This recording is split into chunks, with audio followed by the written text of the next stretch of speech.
마가복음 10장 1절에서 12절 말씀. 예수께서 거기서 떠나 유대 지경과 요단강 건너편으로 가시니 무리가 다시 모여들거늘 예수께서 다시 전례대로 가르치시더니 바리새인들이 예수께 나와 그를 시험하여 묻되 사람이 아내를 버리는 것이 옳으니까? 대답하여 이르시되 모세가 어떻게 너희에게 명령하였느냐? 이르되 모세는 이혼 증서를 써줘 버리기를 허락하였나이다. 예수께서 그들에게 이르시되 너희 마음이 완악함으로 말미암아 이 명령을 기록하였거니와 창조 때부터 사람을 남자와 여자로 지으셨으니 이러므로 사람이 그 부모를 떠나서 그 둘이 한 몸이 될지니라. 이러한즉 이제 둘이 아니요 한 몸이니 그러므로 하나님이 짝지어 주신 것을 사람이 나누지 못할지니라 하시더라. 집에서 제자들이 다시 이 일을 물으니 이르시되 누구든지 그 아내를 버리고 다른 데에 장가드는 자는 본처에게 간음을 행하며 또 아내가 남편을 버리고 다른 데로 시집가면 간음을 행함이니라.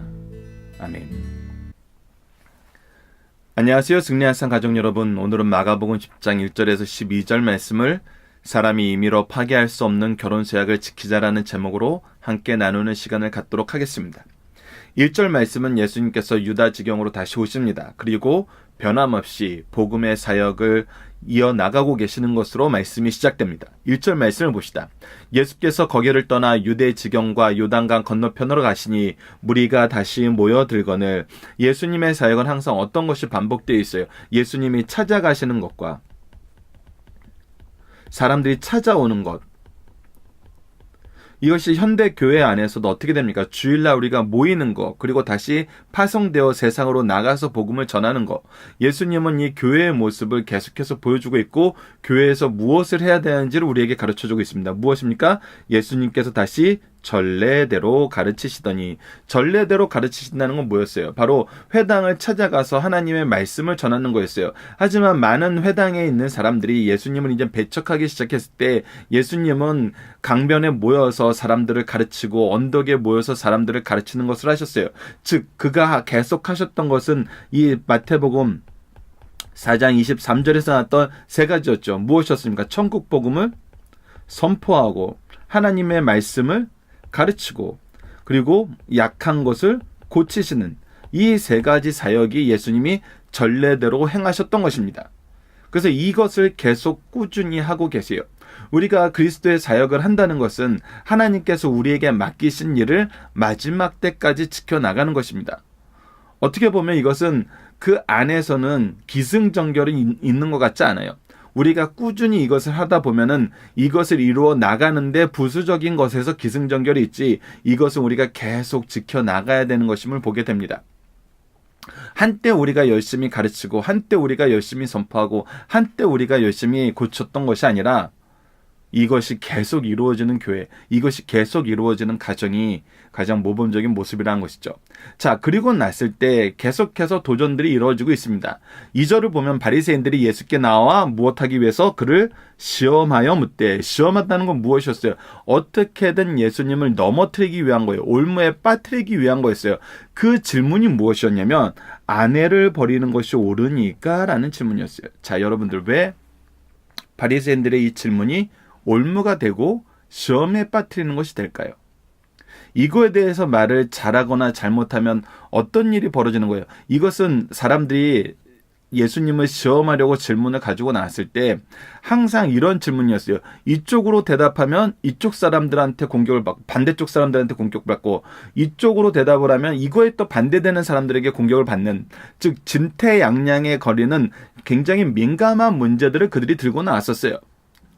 근데 이혼하는 것이,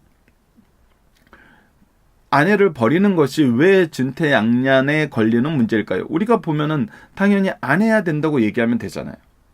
이것은 잘못된 거잖아요. 우리가 그 아래에서 예수님의 설명을 보면은 그것은 잘못된 거예요. 자, 근데 왜 이것이 시험을 하는 질문이 됐냐는 거예요. 우리가 앞서 살펴봤던 것 중에 무엇이냐면 이 바리새인들이 누구와 짝하여서 예수님을 넘어뜨리려고 해요? 헤롯 땅과 짝하여서 예수님을 넘어뜨리려 했던 것을 볼 수 있습니다. 자, 헤롯의 문제는 뭐였어요? 그가 불의한 결혼을 한 것은 잘못됐다고 지적했기 때문에 세례 요한은 감옥에 갇히고 결국은 헤로디아의 계략에 의해서 죽게 되었죠. 즉 그가 만약에 예수님이 이것이 잘못된 것이다 라고 얘기하면은 헤롯 땅의 공격의 대상이 될 수 있어요. 그리고 이것은 괜찮다라고 하면은 오히려 말씀 안에서 그 진정한 의미를 퇴색시키는 것이 되고 오히려 사람들의 일반적인 관점에서 벗어날 수 있어요. 그러니까 항상 이것은 함정이 되는 문제이고 어느 한쪽에게는 결국 공격을 당하게 되는 문제들을 가지고 나와서 예수님을 시험했던 걸 볼 수 있었고 바로 이것도 이런 정치적인 상황 안에서 시험이 되는 문제였다는 것입니다. 그래서 예수님은 이것을 어떻게 설명하세요? 예수님의 이 설명은 항상 무엇이 기초가 되었냐면 하나님이 주신 말씀 안에서 하나님을 바로 섬기는 것이 무엇인지를 깨닫게 함으로 하나님의 길을 가게 했어요. 하나님의 길은 사람의 길하고 다르지 않아요. 그래서 하나님을 믿는 사람은 자기들의 이익에 의해서 이것을 다르게 해석하는 것이 아니라 오직 하나님께 가는 올바른 방법을 배워요. 우리가 대표적인 것이 나중에 또 보게 됐겠지만 어떤 것이었습니까? 바로 세금을 바치는 문제에 대해서는 정말 이것은 우리가 결단코 어떻게 해결할 수 없는 문제처럼 보였지만 예수님께서는 지혜롭게 말씀하셨어요. 무엇으로 말씀하셨어요? 하나님의 말씀을 하나님의 뜻 안에서 얘기하셨어요. 그래서 양쪽에 있는 사람들이 하나님의 뜻으로 향하여 가게 만드는 복음의 놀라운 능력, 지혜가 있었던 걸 보게 됩니다. 그래서 예수님이 이 말씀 안에서도 그 내용을 얘기하세요. 대답하여 이르되 모세가 어떻게 너에게 명하였느냐라고 물어봐요. 그랬더니 모세는 이혼 증서를 써서 버리기로 허락하였나이다. 그래서 이것을 보면은 헤롯 땅이 바로 이혼 증서를 써서 헤롯 버릴 수 있다고 얘기했기 때문에 우리도 성경적으로는 틀린 거 아니야 라고 주장할 수 있는 그런 근거가 되는 내용이었어요. 하지만 이거의 본뜻이 무엇냐는 거예요. 본뜻은 뭐예요? 예수께서 그들에게 이르시되 너희의 마음이 완악함으로 말미암아. 완악함은 결국 무엇으로 연결돼요? 죄로 연결돼요. 이 자체도 죄가 되지만 더 큰 죄를 만드는 올무가 돼요. 자, 그리고 모세가 이혼 증서를 써서 내주는 유일한 방법은, 유일한 요소는 뭐였어요? 그가 간음을 하였을 때였어요. 간음을 하였을 때.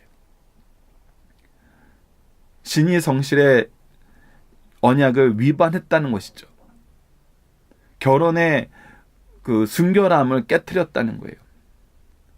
근데 이때도 예수님이 무엇을 얘기하냐면 이때 이 상황에 대해서 이혼 증서를 써서 내보내는 것을 허락한 이유는 무엇이다? 너희의 마음이 완악함으로 말미암는 것이다. 자, 우리가 이 말씀을 이해하려면 우리가 이제 앞에서 어제 말씀을 잠깐 다시 한번 되돌아봐야 됩니다. 우리가 어제 말씀 안에서 소금에 대한 역할을 우리가 볼 때 뭐였어요?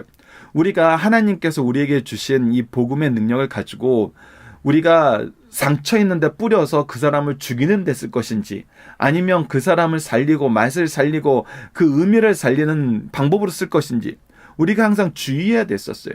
넘어뜨리게 하는 것이 아니라 우리는 살리는 사람이 되어야 됐어요. 그 대상의 솔직히 첫 번째가 누구예요? 내 가족이에요. 가족의 가장 기본적인 단위가 뭐예요? 내 배우자예요. 그래서 엄밀히 말하면 내가 사랑하고 회복시켜야 될 가장 책임 있는 사람이 누구였냐면 내 배우자였어요.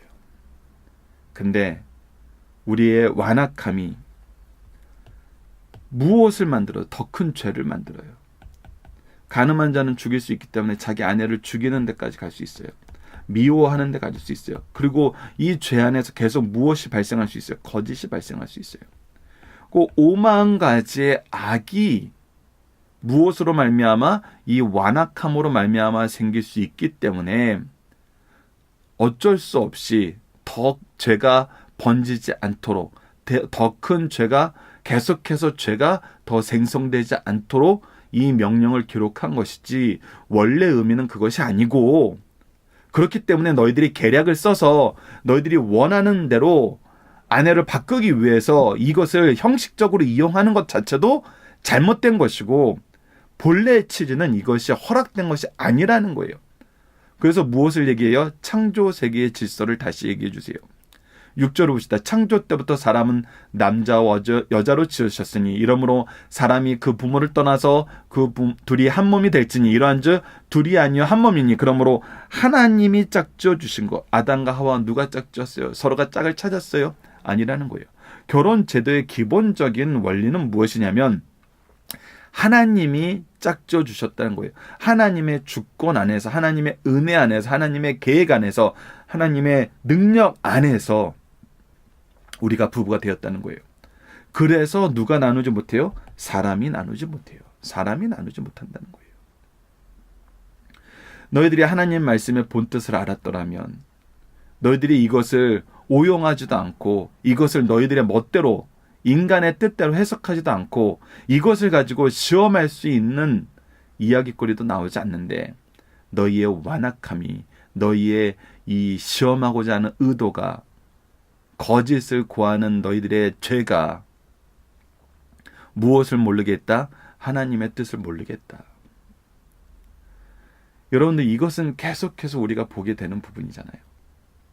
왜 예수님께서는 끊임없이 제자들에게 가르치시고 때가 되기 전까지는 이야기하지 말라는 말씀을 자주 하세요. 바로 사람의 일로 바꾸려 하기 때문이에요. 내 기준으로 각색하고 변경하려고 그런 거기 때문이에요.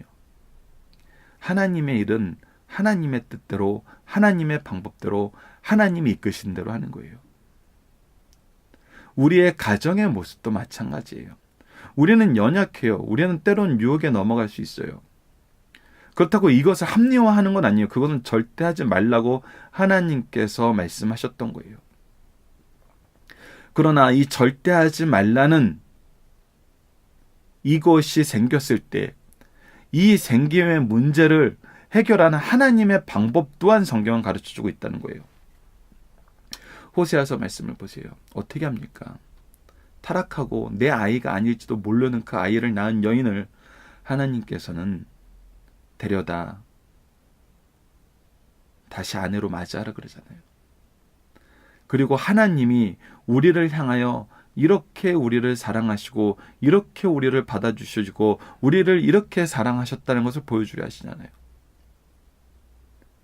하나님께서 우리에게 주신 것은 하나님이 만드신 것 때문에 죄악이 이길 수 없어요.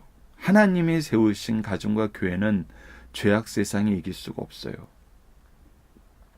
왜 우리가 교회에 대해서는 사탄의 권세가 이길 수 없음을 확신하면서 가정에 대해서는 왜 사탄의 권세가 우리를 이김을 허락하나요?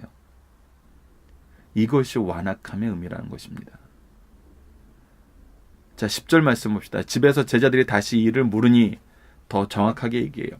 이르시되 누구든지 그 아내를 버리고 다른 데에 장가드는 자는 본처에게 간음을 행하며 또 아내가 남편을 버리고 다른 데로 시집가면 간음을 행합니다. 그래서 성경에서는 유일하게 허락된 것이 뭐예요? 죽음에 의한 거, 사별에 의한 거예요. 근데 엄밀히 하면 사별에 의한 것도 덕을 위해 기도하는 데 힘쓰고 하나님의 일을 하는 데 힘쓰는 것을 우리에게 권면하는 것을 우리가 볼 수 있었어요. 그래서 우리가 하나님께 항상 기도해야 되는 것입니다. 가정을 위해서 기도하고 가정의 회복을 위해서 기도하고 그리고 누군가는 누가 되어야 돼요. 하나님이 나에게 은혜를 더하시고 능력이 더하셨다면 나를 통해서 이 가정을 세우는데 쓰임받기를 간구하고 쓰임받는 걸 기뻐하고 나를 통해서 회복시키신 하나님의 역사를 봐야죠. 즉 우리는 하나님이 우리를 가라하는 그 방향을 보는 것이지 우리가 생각한 방향으로 가는 것이 아니라는 거 다시 한번 성경 이 마가복음 말씀을 통해서 우리에게 지속적으로 얘기하는 것을 우리가 확인해야 됩니다. 자, 본문 묵상하기를 봅시다. 예수님께서 전례대로 가르쳤다는 건 어떤 것입니까? 조금 전에 말씀드렸던 대로 마태복음 4장 23절 말씀 안에서 선포하시고 가르치시고 고치시는 일, 그리고 천국 복음을 위해서 항상 사람들을 만나러 가시고 또 오는 사람들에게 가르치시는 이 일이 변하지 않았다는 거예요. 이건 변하는 것이 아닙니다.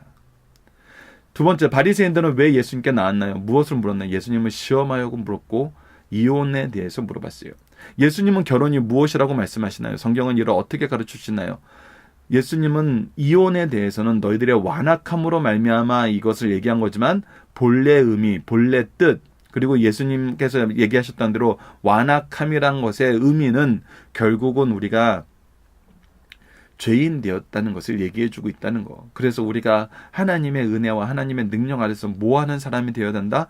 이것을 고치고 회복시키고 살리는 일에 쓰임받는 사람이 되어야 된다. 예수님은 간음에 대해서 어떻게 가르쳐주고 있나요? 어떤 이유에서든지 버리고 떠나면은 간음이라는 것입니다. 그래서 힘들지만 여러분들 이것이 정말 얼마나 괴롭고 힘든지 압니다. 그리고 현대사회에서는 이것을 받아들이지 못하는 걸 알고 있어요. 이 완악함으로 말미암아 죄가 더 확대되고 확장되고 죄가 브레이크가 없이 달려가는 것 때문에 때로는 이혼을 해야 되는 경우가 있기도 합니다. 그러나 경건한 목사님들의 부탁은 뭐냐면 이혼을 했더라도 한쪽은 기다리면서 지키고 그 영혼의 회복을 위해서 기도하라는 것이죠. 그것이 하나님께서 은혜 받은 자들에게, 더 먼저 믿는 자들에게, 먼저 하나님의 이 결혼의 제도를 하나님의 주권적 섭리로 믿는 자들에게 부탁하는 거라고 많은 목사님들이 얘기합니다. 이 부분에 대해서는 여러 가지 다른 의견이 있을 줄 알아야 하지만 우리가 오늘 본문 말씀에서 얘기한 걸 기초로 우리의 삶의 방향을 다시 한번 묵상하고 우리가 이 일을 위해서 먼저 기도할 수 있는 우리 승리한 삶 가족 여러분들 되었으면 합니다. 중심 사상을 보도록 하겠습니다. 첫 번째 서론적인 부분이다. 공생의 대부분 시간은 갈릴리에서 보내신 주님께서 가버나움 집에 오셔서 사역을 매듭짓고 새로운 여정을 준비한 후에 이제 예루살렘으로 향하게 됩니다. 그리고 예수님께서 세상에 계실 때 팔레스틴 행정구역에서 크게 두 부분으로 나뉘어 있어요. 갈릴리 남쪽은 사마리아요, 사마리아 남쪽은 유다입니다. 사마리아와 유다가 합쳐서 로마의 측항령이 유대주를 이루고 있었어요. 그리고 사마리아, 유다 동쪽 요단강 건너편은 베레아 지방입니다. 갈릴리에 사는 유대인들은 예루살렘에 갈 때 이방화된 사마리아를 지나기를 피하였어요. 그래서 요단강 동쪽으로 건너 베레아로 남하여 여리고성에서 예루살렘으로 가는 여정을 선택했습니다. 예수님께서 십자가를 지러 예루살렘에 입성하는 과정도 이 노정을 선택하셨어요. 10장 말씀은 가버나움을 출발하여 예루살렘에 이르기 전에 주신 말씀을 말씀에 대해서 다음과 같이 구성되어 있음을 볼 수 있습니다. 첫 번째, 오늘 본문 말씀이 이혼에 대한 교훈, 내일 말씀이 어린아이를 축복하시는 거, 그리고 부자 청년의 어리석음, 세 번째 순환을 약속한 사건이 이제 우리가 3월달에 함께 나누게 되는 부분입니다. 그리고 야고보의 형제를 경계하심, 두 형제가 야고보와 요한이 예수님이 이스라엘의 예루살렘에 올라가서 왕이 되실 것을 알고 그 좌우에 있길 원해요. 그래서 이거에 대해서 예수님이 경계하시고 맹인을 고치시는 사건으로 10장이 마무리가 됩니다. 자, 이것을 보면 우리가 계속해서 무엇을 볼 수 있냐면 예수님께서는 하시는 일이 무엇이냐면 인간의 계획을 하나님의 계획으로 계속 바꾸는 일을 하고 계시는 걸 볼 수 있어요. 변화산에서 이는 내 사랑하는 아들이니 그의 말을 들으라 얘기했던 것처럼 우리는 예수님의 말씀을 듣고 예수님이 우리에게 가라한 길을 가는 것이 복음의 가장 중요한 길임을 앞으로 마가복음 말씀을 통해서 계속 볼 수 있습니다. 자, 첫 번째 오늘 중심 사상은 신적 기관은 인간의 힘으로 폐지할 수 없다는 것입니다. 신적 기관이라는 그 말 자체가 무엇이 있어요? 바로 하나님이 세우셨다는 거예요. 그래서 하나님이 세우신 것을 폐하려는 것은 누구에게 대항하는 거예요? 하나님께 대항하는 거예요. 그렇기 때문에 무엇이 있어요? 하나님의 심판이 있다는 것을 우리가 기억해야 돼요. 가정을 무너뜨리는 거, 여러분 때로는 우리가 예전에는 밖에서 이 오는 시험에 대해서만 그것이 가정을 무너뜨리는 걸로 봤는데 요즘엔 어때요? 사실 성경에서 계속 얘기하는 건 뭐예요? 우리의 완악함, 교회 안에 거짓 선생들 하면서 내부에서 무너뜨리는 것이 큼을 볼 수 있어요. 여러분, 이것은 더욱더 심판받을 행위라는 것입니다. 우리가 그 가정의 일원으로서 하나님이 세우셨고 이 교회의 일원으로서 하나님이 세우셨는데 우리가 하나님이 우리를 세우심은, 우리를 이곳에 소속되게 하심은 살리는 일에 쓰임받게 하시기 위함인데 우리가 무너뜨리고 넘어뜨리고 흐트러뜨리는 데 일조를 한다면은 이것은 반드시 심판을 받는다는 것입니다. 두 번째, 불의한 사람은 모세에 허용된 이혼 사유를 악용, 남용하여 이혼을 합법화려 하나 결코 그럴 수 없다는 것입니다. 여러분들, 오늘 예수님께서 분명히 얘기해 주는 게 뭐예요? 헤롯이 이 제도를 이용했어요. 악용했어요. 꾸몄어요. 해도 되는 것처럼. 우리가 역사상 그 영국 정교회를 탄생하게 된 헨리 8세의 이야기를 들어보면 이 내용이 나오죠. 근데 이용했어요. 자기가 원하는 대로 하도록 악용했어요. 그래서 이것은 완악함으로 말미암아 죄를 더 짓지 말라고 허락해 준 건데, 이것을 이용해서 더 큰 죄를 짓는 것이 바로 인간의 한계예요. 그래서 본래 의미를 가르쳐 준 거예요. 본래 의미는 뭐예요? 용서와 사랑과 회복이라는 것입니다. 자, 마지막 세 번째, 독신주의는 보편적인 제도가 아닙니다. 그래서 이렇게 문제가 많은 결혼 제도, 혼자 사는 것이 더 낫지 않아? 이렇게 얘기하지만 창조 세계의 질서를 다시 한번 얘기해요. 하나님께서 만드실 때부터 남자와 여자로 만드셨고 하나 되게 하셨고, 그 안에서 하나님의 은혜와 사랑을 경험하게 하셨고, 가르치고 배우는 거, 고치는 거, 선포하는 것이 다 이루어졌었어요. 아담에게 먼저 가르쳐 주시고 하와에게 배우게 한 것이 많아요. 창세기 우리 1, 2, 3, 4장을 보면은 그 부분이 나오잖아요. 그래서 독신주의는 보편적인 제도가 아닙니다. 이것을 우리가 또 맹신해서는 안 되고, 오히려 하나님이 주신 제도 안에서 하나님의 뜻대로 살 때 이 가정과 교회에 주신 축복이 우리에게 얼마나 놀랍게 임하는지를 우리가 경험하게 된다는 것입니다. 자, 바리새인들이 이혼 문제를 들고 나온 이유는 무엇입니까? 시험하기 위해서였고, 헤롯 당들이 연합해서 이것을 정치적으로 또 여러 가지 이 상황적인 면에서 이용하기 위해서 들고 나온 것이었죠. 즉 함정을 팠던 것입니다. 두 번째, 이혼에 대한 예수님의 말씀은 어떻게 이해해야 됩니까? 이것은 하나님께서 허락하지 않으신다는 거예요. 완악함이란 말 자체에 하나님께서 그것이 죄라는 의미를 이미 품고 있음을 우리가 알아야 돼요. 그러면 우리는 죄가 아닌 방향으로 가야 돼요. 죄가 아닌 방향은 뭐예요? 생명을 살리는 방향, 복음의 방향이에요. 그래서 다시 한번 얘기하지만 용서와 사랑과 회복이 우리의 사명이라는 것입니다. 이것을 다시 한번 생각해보는 귀한 시간 되었으면 합니다. 적용합니다. 교회와 가정은 하나님이 세우신 신적 기관이라고 합니다. 그렇다면 이 기관의 가장 올바르고 좋은 모습은 어떤 모습입니까? 이것이 지금 나의 생각과 어떤 차이가 있습니까? 우리가 분명하게 이분법적으로 생각했을 때 위험한 것이 그것입니다. 교회와 가정은 순결해야 돼요. 깨끗해야 돼요. 거룩해야 돼요. 맞아요. 하나님이 세우신 신적 기관이기 때문에 하나님의 영광의 영광에 의해서, 그의 거룩하심에 의해서, 그의 정말 우리를 사랑하심에 의해서 예수 그리스도로 우리를 깨끗하게 하시고 이 영광에 참여하게 하신 하나님의 뜻이 있기 때문에 이곳은 깨끗해야 되고 순결해야 되고 거룩한 것이 맞아요. 그리고 하나님이 그렇게 만드세요. 그런데 다른 우리가 잘못 생각한 건 뭐예요?